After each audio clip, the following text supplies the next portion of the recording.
capnographie transcutanée, diapositive suivante. Donc, vous le savez, hein, la capnographie se fait avec un capteur qu'on va placer sur l'oreille ou sur le front. On va voir les différentes localisations ensuite. Elle peut se faire en ventilation spontanée ou sous ventilation non invasive ou sous ventilation même invasive. Et il y a différents dispositifs que vous voyez là. Diapositive suivante. Donc, on voit ici les différents emplacements. Ah oui, je ne peux pas montrer avec donc, merci Jean-Michel. Donc, on peut, sur certaines localisations, comme le front ou les oreilles, enregistrer et la PCO2 et la SPO2, alors que si on la met en sous-claviculaire, on n'aurait que la PCO2, mais pas la SPO2. Et ça va dépendre en fait de la diffusion du CO2 à travers la peau et ça va aller interagir avec une substance hydroélectrolytique. On va le voir juste après. Passer à la diapositive suivante. Donc voilà le mécanisme d'enregistrement. Le dispositif, il dépend de ce mécanisme-là et notamment de l'équation d'Anderson-Allenbach. En effet, avec une sonde chauffante, on va avoir une vasodilatation et une artérialisation du lit capillaire qui va permettre le transfert du CO2 à travers la peau et la membrane qui est perméable au CO2, parce que le CO2, c'est une molécule qui est très diffusible. Et donc, le CO2 va interagir avec la substance, la solution hydroélectrolytique qui est présente dans la membrane. Et vous le voyez ici, le CO2 va interagir avec l'O2, ce qui va provoquer des ions HCO3- et des ions H+. Ceci va modifier le pH de la solution. Et donc, avec l'électrode de Sphering-Haus, on va pouvoir donc mesurer les modifications de pH et du fait de l'équation d'Anderson-Allenbach, pouvoir en mesurer donc le CO2. Diapositive suivante. Tu peux prendre la main si tu veux avec la souris, je pense. Non, je peux pas. Non. Parce que c'est toi qui contrôle mon écran. Je t'ai donné le contrôle. Bah, non. Okay. Et donc, les indications de la capnographie transcutanée, ça va être la suspicion clinique d'une hypoventilation alvéolaire. Alors, soit l'oxymétrie nocturne est pathologique et évoque une hypoventilation alvéolaire nocturne alors qu'il n'y a pas d'hypoventilation diurne, on va vouloir parfois confirmer cette hypoventilation nocturne ou pas. Mais il va y avoir aussi des oxymétries nocturnes qui vont être non contributives alors qu'on suspecte cliniquement l'hypoventilation diurne. Et ça, c'est ce que vous disiez, Jean-Michel, tout à l'heure dans les rappels, et c'est ce qu'on avait vu à l'atelier numéro 2. L'oxymétrie nocturne peut ne pas être contributif si le patient a une saturation supérieure à 96%, s'il a une oxygénothérapie associée, mais parfois aussi s'il a des anomalies des rapports ventilation-perfusion. Devant une désaturation, on ne va pas pouvoir faire la part des choses entre une désaturation liée réellement à un effet Shunt, par exemple, en rapport avec une atélectasie ou liée à une hypoventilation alvéolaire. Et donc, c'est là qu'on va se placer la capnographie transcutanée. Autre situation clinique, si on suspecte une hyperventilation nocturne devant des apnées centrales ou des fermetures glottiques, là, l'oxymétrie ne sera pas contributive puisqu'elle va rester normale. Et donc, il faudra faire une capnographie transcutanée. C'est ce qu'on avait évoqué, si vous vous souvenez, à l'atelier numéro 2. Et donc, cette situation clinique va pouvoir se voir dans deux situations, soit en ventilation spontanée pour discuter l'indication du VNI à la recherche d'une hypoventilation nocturne, soit dans le cas du suivi de la ventilation non invasive. Et effectivement, quand on regarde les indications de ventilation non invasive selon la haute autorité de santé, on voit que, bien sûr, l'hypoventilation diurne avec une PCO2 supérieure à 45 mmHg est une indication, mais vous voyez aussi qu'une PTCO2 nocturne moyenne supérieure à 50 mmHg est également une indication de ventilation mécanique. Et quand on continue les indications de l'HAS, vous voyez que le suivi de la ventilation résulte de l'enregistrement de l'oxymétrie, donc de l'oxygène en transcutané, ou de la capnographie transcutanée sous prescription médicale si le patient est sous oxygène ou en pédiatrie chez les enfants de moins de 6 ans ou de moins de 13 kg. Diapositive suivante. Donc, effectivement, on va voir dans quelle situation et est-ce que c'est fréquent que le patient ait une hypoventilation nocturne sans hypoventilation diurne. Diapositive suivante. C'est une étude qui a été effectuée par l'équipe de Claudio Rabec avec Marjolaine Georges en première auteure. On voit chez des patients insuffisants respiratoires dans le cas d'une pathologie restrictive, donc il y avait des patients qui avaient un SOH et des patients neuromusculaires. Si vous voyez l'encadré en rouge, quand on regarde l'absence d'hypoventilation alvéolaire diurne avec une PCO2 supérieure à 45 mmHg de mercure, dans la population totale, il y avait 20% des patients qui avaient une hypoventilation nocturne avec une PTCO2 moyenne supérieure à 50 mmHg de mercure. Et cette proportion était d'autant plus importante chez les patients neuromusculaires puisque la journée, ces patients-là compensent la dysfonction diaphragmatique par l'activation des muscles extradiaphragmatiques, notamment des muscles du cou. Diapositive suivante. L'autre situation clinique dans laquelle on ne va pas avoir d'hypoventilation diurne alors qu'il y a une hypoventilation nocturne importante, c'est l'hypoventilation alvéolaire centrale, congénitale ou acquise, comme par exemple dans le syndrome d'Onis, c'est ce que vous voyez là sur cet enregistrement, où on voit les points de gazométrie artérielle, une gazométrie capillaire de mémoire, et vous voyez que la PCO2 est normale, alors que entre ces points-là, donc quand on fait une gazométrie artérielle, souvent le patient est éveillé, parce que s'il n'était pas réveillé, la ponction le réveille, puisque ça fait mal, et donc il hyperventile tout de suite, enfin il reventile tout de suite, alors qu'en dehors de ces épisodes-là, on voit que la PCO2, quel que soit l'appareil utilisé, montre une capnographie avec une PTCO2 anormale, très augmentée, puisqu'elle est aux alentours de 60 mm de mercure jusqu'à 70-80 selon les dispositifs. Diapositive suivante.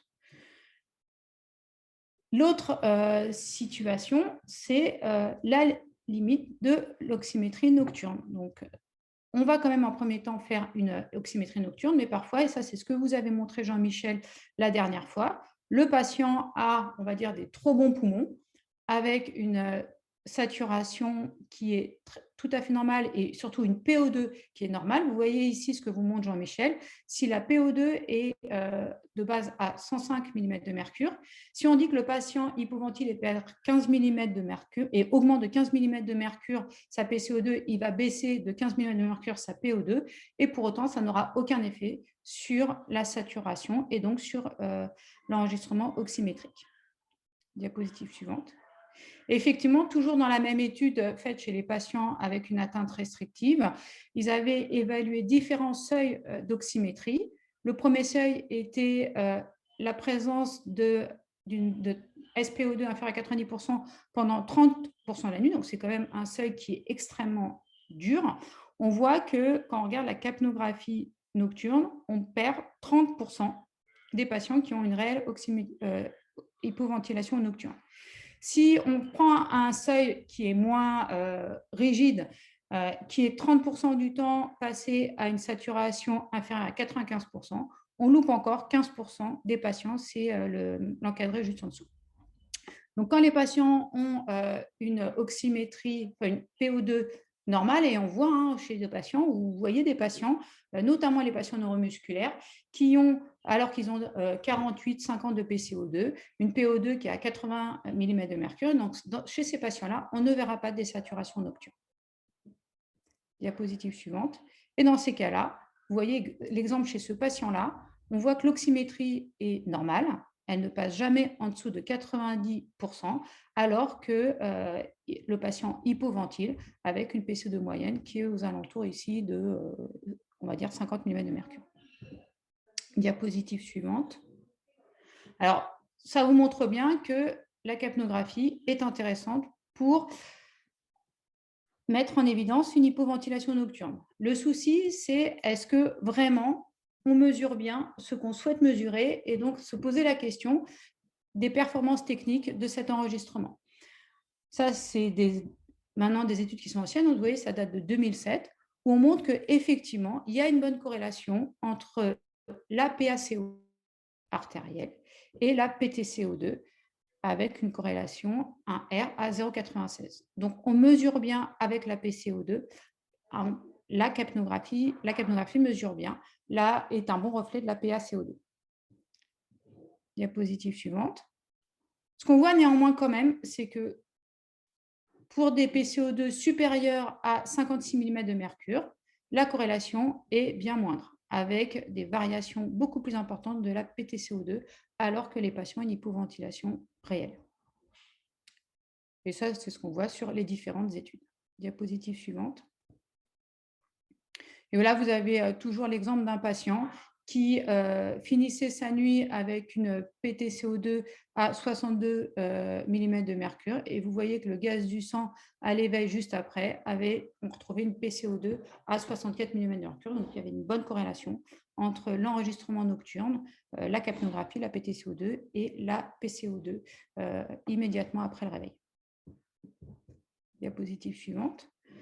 L'autre élément qui nous permet d'évaluer la performance technique, c'est la limite d'agrément qu'on voit ici sur la dernière colonne. On dit que la limite d'agrément est cliniquement acceptable lorsqu'elle est comprise entre plus ou moins 7,5 mm. Et vous voyez que sur les dispositifs actuels, que ce soit le Syntec, le TCM5 ou le Tosca 500, la limite d'agrément est correcte.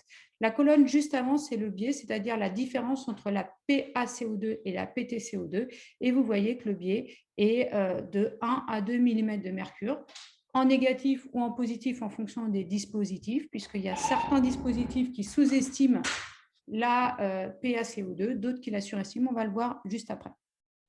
Diapositive suivante. Effectivement, quand on regarde le Syntec, on voit qu'il y a un biais de 0,75 mm de mercure avec une limite d'agrément qui est montrée, c'est moins 2 et plus 2 déviations standard, qui est tout à fait correcte. Donc, on a une différence entre les deux d'en moyenne 1 mm de mercure. Lorsqu'on regarde le TCM5, c'est le graphique du milieu, on voit que la limite d'agrément est aussi correcte avec un biais à moins 1,72 mm de mercure. À l'inverse, pour le Tosca 500, cette fois-ci, la limite d'agrément est quand même un petit peu plus importante, mais également acceptable, avec cette fois-ci un biais qui est positif à 3,34 mm de mercure dans cette étude. Donc, si on résume, il est important de garder en tête, et on le rediscutera au niveau des seuils, si tu peux passer à la diapositive suivante, Jean-Michel. Il faut retenir que le Tosca 500 surestime la PCO2, ici dans cette étude de 3 mm de mercure, alors que le TCM5 et le Syntec la sous-estiment de 1,5 à 2 mm de mercure. Donc ça, déjà, c'est un élément qu'on rediscutera pour les seuils, puisqu'on va dire qu'on a un seuil à 50 mm de mercure. Finalement, en fonction du dispositif qu'on va utiliser, il y en a certains qui vont surestimer cette valeur, d'autres qui vont la sous-estimer. Donc, 50, 51 ou 48, eh ben, ce n'est pas la même chose en fonction du dispositif qu'on va utiliser. Diapositive suivante. Le troisième souci qui existait pour ces dispositifs, c'est que ces dispositifs sont laissés plusieurs heures sur le patient et qu'avec la température qui chauffe, avec les différents échanges, il y a une dérive qui se fait entre ce que l'on mesure en absolu et en relatif, c'est ce qu'on appelle la dérive. Le signal va dériver au cours du temps et donc il va y avoir une augmentation de 1 mm pour les anciens dispositifs à 0,1 mm par heure pour les nouveaux. C'est important parce que si on regarde le Syntec qu'on utilisait en 2007, eh ben, au bout de 8 heures, il y avait une dérive de 8 mm de mercure.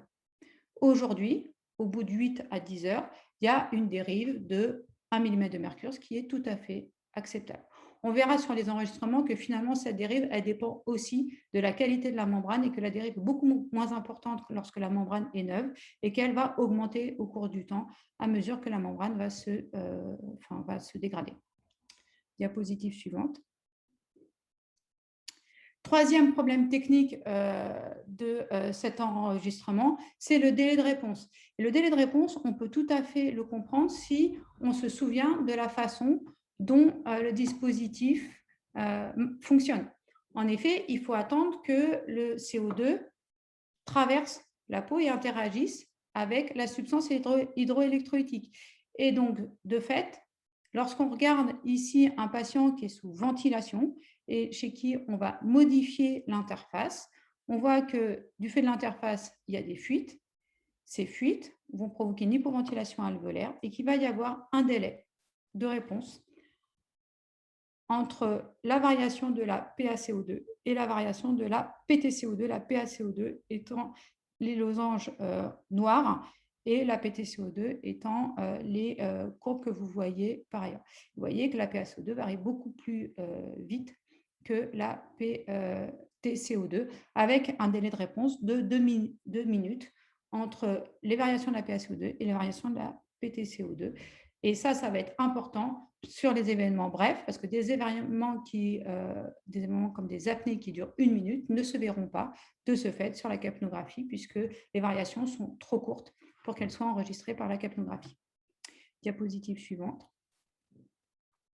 Donc maintenant qu'on a vu que ce dispositif avait des performances techniques correctes, qu'on va pouvoir l'utiliser, on veut diagnostiquer une hypoventilation nocturne. Quel seuil on va utiliser? Dans cette étude effectuée à Garches, ils ont évalué différents seuils. Ils ont pris le seuil de la désaturation nocturne qu'on utilise sous ventilation, c'est-à-dire un temps passé de saturation inférieure à 90% de plus de 10% du temps total de l'enregistrement, et ils ont testé 4 autres seuils. Un pic de PtCO2 supérieur à 49 mm de mercure, un temps passé à une PtCO2 supérieure à 49 mm de mercure de 10% du temps total de l'enregistrement, un pic supérieur à 55 mm de mercure et un temps passé à une PtCO2 supérieure à 55 mm de mercure pendant 10 minutes ou une augmentation de la PtCO2 de plus de 10 mm de mercure pendant 10 minutes. Donc, tous ces seuils ont été évalués chez des neuromusculaires en termes pronostiques. Vous voyez déjà que la prévalence de l'hypoventilation nocturne en fonction des seuils utilisés sont différentes et que avec l'oxymétrie, on voit 14% d'hypoventilation nocturne, alors que si on prend un pic supérieur à 49, on est à 42% des patients qui hypoventilent. Quand on regarde le critère numéro 2, par exemple, c'est 27%. Donc, en fonction du seuil qu'on va prendre, on ne va pas diagnostiquer la même proportion de patients. Diapositive suivante. Et lorsqu'on regarde finalement, parce que c'est ce qui nous intéresse, l'impact de l'hypoventilation nocturne sur le pronostic, que ce soit en termes de risque d'admission en soins intensifs, ce sont les deux graphiques du haut, ou le risque de mortalité, ce sont les deux graphiques du bas. Les deux seuils qui sont finalement efficaces pour distinguer la valeur pronostique de l'hypoventilation nocturne, c'est soit un temps passé à une PtCO2 supérieure à 49 mm de mercure pendant 10% du temps total, soit un pic supérieur à 55 mm de mercure, les autres seuils n'ayant pas de valeur pronostique. Donc ceux-là, on va pouvoir les utiliser. Diapositive suivante, pardon. Enfin, toujours l'étude de Marjolaine-Georges a, elle, regardé donc le seuil de PtCO2 moyenne supérieure à 50 mm de mercure, puisque c'est le critère d'indication pour l'HAS en termes d'indication de ventilation non invasive nocturne. Et passe la diapositive suivante. Voilà. Quand on regarde ça on l'avait vu tout à l'heure, dans la population qui n'a pas d'hypoventilation diurne, ce seuil permet de diagnostiquer, de rattraper 20% des patients. Passe encore la diapo, s'il te plaît. En revanche, vous voyez qu'il y a 6% de la population qui a réellement une hypoventilation, puisqu'elle a une PCO2 supérieure à 45 mm de mercure, mais une moyenne inférieure à 50 mm de mercure. Ce qui veut dire que ce seuil est bien spécifique, mais il n'est pas suffisamment sensible, puisqu'il loupe 6% de la population totale et il loupe également 5% des patients neuromusculaires. Vas-y, tu peux passer. Et donc, il n'y a aucun seuil réellement validé. Il est certain qu'une PTCO2 supérieure à 50 mm de mercure va diagnostiquer les hypoventilations alvéolaires nocturnes, mais il y a des faux négatifs parce que ça n'est pas suffisamment sensible. Vous avez vu que la PTCO2 supérieure à 49 mm de mercure pendant 10% du temps a une valeur pronostique, donc on peut utiliser ce seuil et on le regarde, mais ça n'a de valeur démontrée que chez les patients neuromusculaires. On peut regarder aussi les pics supérieurs à 55 mm de mercure, et notamment les pics pendant plus de 10 minutes, et vous verrez que c'est celui juste en dessous. Vous verrez qu'il y a le Syntec notamment qui permet de regarder cette valeur, et les variations de PTCO2 supérieures à 7 ou 10 mm de mercure sont probablement intéressantes, même si peu validées. Tout ceci, je vous l'ai montré tout à l'heure, dépend des appareils puisque les biais sont différents dans la mesure où le Tosca 500 surestime alors que le Syntec et le TCM5 sous-estiment la PaCO2. Et surtout, il faut regarder la forme de la courbe qu'on va voir tout de suite après. Diapositive suivante. Donc là, je vous montre comment on analyse le Syntec. Vous voyez qu'on peut avoir la valeur moyenne de la PCO2 qui ici est de 47,9 mm de mercure. On peut voir le pourcentage de temps passé à une PTCO2 supérieure à 50 mm de mercure. C'est sur le graphique, sur l'histogramme. On voit qu'ici, c'est 22% du temps. Et donc, on a ces valeurs-là. Et ensuite, on peut voir aussi s'il y a des pics supérieurs à 55 mm de mercure, ce qu'on voit ici, où ici, le patient ne passait pas de temps supérieur à 55 mm de mercure. Diapositive suivante. On a également les statistiques qui nous intéressent pour la SPO2 avec la mesure de la valeur moyenne.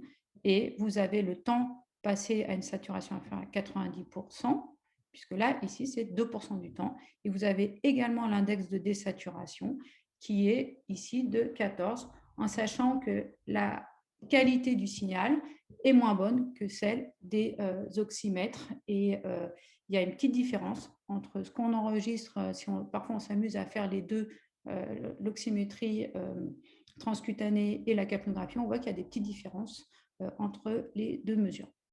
Diapositive suivante. Et surtout, il faut regarder la forme de la courbe. Donc, vous voyez ici deux choses. Il faut d'abord s'assurer que l'enregistrement est de bonne qualité. Comment on s'assure que l'enregistrement est de bonne qualité? D'abord, il faut qu'il soit d'une durée supérieure à 4 heures, comme c'était le cas pour l'oxymétrie. Là, on voit que l'enregistrement est de 6 heures. Il faut vérifier qu'il n'y a pas d'artefacts. Donc, les critères de qualité que vous expliquez, Jean-Michel, la dernière fois, sont valables également pour la capnographie. Et il faudrait vérifier surtout que le dispositif a été recalibré en fin de nuit, ce qui a permis de calculer la dérive. Et là, sur cet enregistrement, la dérive est peu importante. Donc, une fois que les critères de qualité ont été évalués, on va regarder la forme de la courbe de la capnographie et on va la comparer à la forme de la courbe de l'oxymétrie qui est juste en dessous. Et là, vous voyez qu'il y a deux épisodes d'hypoventilation alvéolaire qui sont concomitants des désaturations. Donc, il est très probable que ces désaturations, les deux grosses désaturations, soient en rapport avec l'hypoventilation. En revanche, vous voyez qu'il y a des désaturations brèves juste après l'hypoventilation qui n'apparaissent pas sur la capnographie. Donc, probablement que ce patient n'a pas des désaturations qui sont uniquement liées à l'hypoventilation nocturne. On va passer à la diapositive suivante. Ensuite, concernant le TCM5, on a également les données.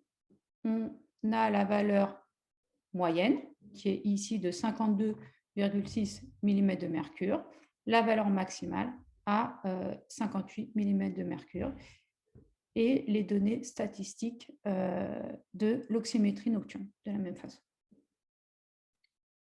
Diapositive suivante.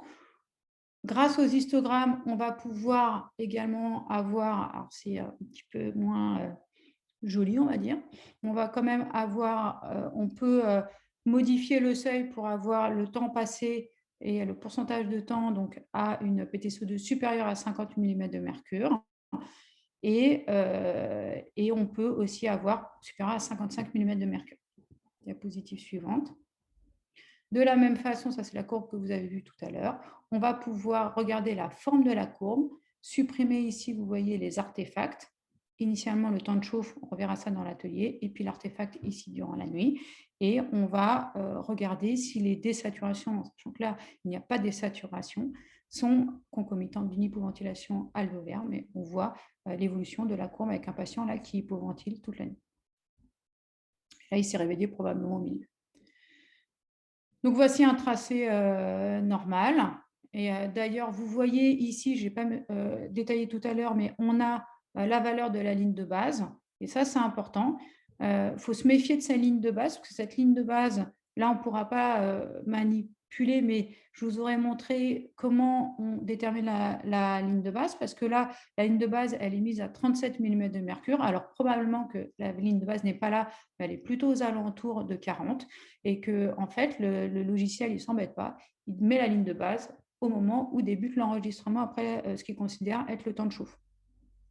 Donc, cette ligne de base est probablement fausse. Ensuite, vous avez la valeur moyenne qui apparaît normalement sur l'enregistrement. Là, elle est à 42 mm de mercure. Et vous voyez, c'est la ligne pointillée violette. Donc ça, c'est un enregistrement normal avec un patient qui ne désature pas, qui n'hypoventile. Tracé suivant. On voit ici une hypoventilation alvéolaire avec une, comme tout à l'heure. Alors, faut pas se faire avoir parce que là, au début, je me faisais avoir. Quand vraiment la dérive est identique, la PTCO2 corrigée identique à la PTCO2 en absolu, on a l'impression qu'on n'a qu'une seule courbe verte, donc on se trompe et on croit qu'il n'y a pas eu de calcul de la dérive. Vous voyez qu'il y a un calcul de la dérive parce que sur l'extrême gauche, on voit apparaître la dérive corrigée. Donc ça veut dire que le tracé a bien été recalibré et que la dérive a bien été calculée. Et on voit donc ici qu'il y a effectivement des pics de PTCO2 qui sont concomitants d'une hypoventilation alvéolaire. Diapositive suivant, alors que la moyenne est à 49,6, donc il y a une hypoventilation mais qui ne serait pas significative si on en croyait la HAS. Donc ensuite, c'est celui que je vous ai commenté tout à l'heure, où on voit qu'effectivement, il y a une hypoventilation, mais probablement aussi des événements respiratoires brefs, en dehors des épisodes d'hypoventilation. Diapositive suivante. Bon, c'est encore un autre exemple où le patient ne désature pas beaucoup, mais lorsqu'il désature, il pique de PET-CO2. Et vous voyez que la moyenne, elle est à 42,1. Donc, on pourrait dire que c'est correct, mais pour moi, ce patient, il hypoventile quand même par moment. Diapositive suivante. Et pourquoi il hypoventile par moment? C'est ce qu'on verrait en polysomnographie. On voit qu'en sommeil paradoxal, il y a une dysfonction diaphragmatique qui fait que le patient n'est plus compensé par ses muscles extradiaphragmatiques et donc il va désaturer. Et juste en dessous, on voit l'augmentation de la PTCO2. Diapositive suivante. Alors, ce tracé, il est joli en termes d'évolution de la courbe, mais vous voyez qu'il n'est pas interprétable puisqu'il n'y a pas eu de calcul de la dérive. On voit néanmoins, donc, quand il n'y a pas de calcul de la dérive, on ne veut pas regarder les valeurs, surtout en fin de nuit. Néanmoins, on voit une chose, c'est que l'oxymétrie est extrêmement pathologique et qu'elle ne s'associe pas de variation importante de la PTCO2. En tout cas, il n'y a pas de variation aussi importante de la PTCO2 que de la saturation. Donc, probablement que ce patient, il a des apnées dont l'origine ne peut pas être, le mécanisme ne peut pas être caractérisé sur la capnographie. Néanmoins, si on va imaginer que ce patient, il avait la dérive qui avait été corrigée et que c'est la valeur corrigée, on pourrait imaginer que la répétition des apnées ici induit une hypoventilation progressive au cours de la nuit. Diapositive suivante. Là, c'est pareil, cet enregistrement-là, cette fois-ci, a bien été corrigé et vous voyez très bien qu'il y a des événements respiratoires brefs avec des saturations, une oxymétrie qui est pathologique, alors que ça n'a aucun effet sur la capnographie. Et donc, c'est la limite de la capnographie qui ne permet pas de mesurer des événements respiratoires brefs. Diapositive suivante. Et là, encore un exemple. Cette fois-ci, c'est de nouveau, vous voyez que j'ai essayé au fur et à mesure, au cours des années, j'arrive à avoir plus d'enregistrements avec des dérives corrigées. Vous voyez que parfois, je n'arrive pas à obtenir, ça c'était les premiers qu'on avait avec, je faisais des formations qu'avec ça au début, parce que j'avais aucun tracé corrigé, mais vous voyez que effectivement, la capnographie ne permet pas de mesurer les événements respiratoires brefs. Ce patient, il a probablement un syndrome d'apnée obstructive du sommeil extrêmement sévère. Diapositive suivante. Et enfin, on peut voir une hyperventilation alvéolaire chez ce patient, alors que vous voyez que c'est un tracé qui est pathologique et qui n'est absolument pas montré par la capnographie, par l'oxymétrie qui va rester normale. Ça, c'est un patient tétraplégique qui était sous stimulation phrénique implantée. Diapositive suivante.